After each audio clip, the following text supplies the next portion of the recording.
Hello বন্ধুরা, আসসালামু আলাইকুম। সবাই কেমন আছেন? আমি আলহামদুলিল্লাহ ভালো আছি। রোজা প্রায় শেষ হতে যাচ্ছে, আমাদের রহমতের মাস। তো আজকে আমি কি রান্না করছি সেটা আপনাদের সাথে শেয়ার করছি।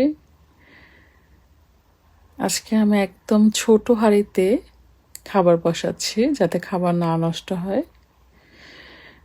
দেখা যায় খাবার নষ্ট করার চিন্তায় সব খাবার আমারই খেতে হয়, আর আমি খেয়ে খালি ওয়েট গেইন করব। এই জন্য কি করেছি, মেপে মেপে ছোট ছোট হাঁড়িতে রান্না করলে অল্প রান্না করা যায়। আর এখানে খাবার ফেলতে হয় খুব বেশি, এরকম কেউ নাই যে ডেকে খাওয়াবো। আর এশিয়ান খাবার কেই খাবে এশিয়ানরা ছাড়া। সো খাবার ফেললে আসলে খুব খারাপ লাগে, কারণ চোখের সামনে দেখি কত মানুষ না খেয়ে আছে, কত কত দেশের মানুষ অভাবে আছে। সেই সেন্স অফ ভিউ থেকে ফিল হয় খাবারটা একটা রিজিক মানুষের। এই রিজিকের দানাটা অনেকেই পাচ্ছে না, কিন্তু আমার ফেলে দিতে হচ্ছে।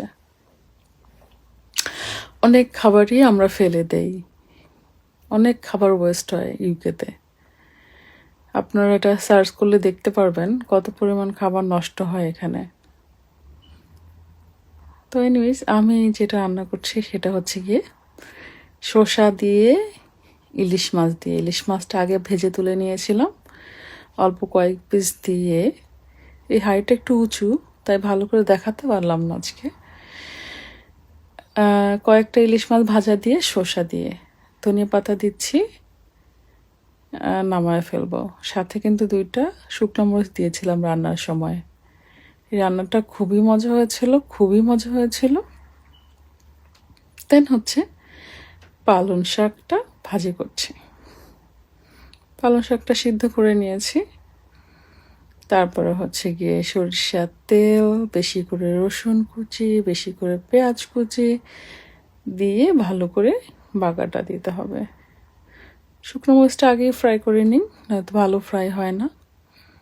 আর আমার যে পেঁয়াজ কাটার অবস্থা, ওনার সাথে আমার হচ্ছে গিয়ে একজন আমাদের রেস্টুরেন্টের পাকিস্তানি ভাই, মাঝে মাঝে উনিও বাসার জন্য পেঁয়াজ কেটে পাঠায় দেয় উপরে।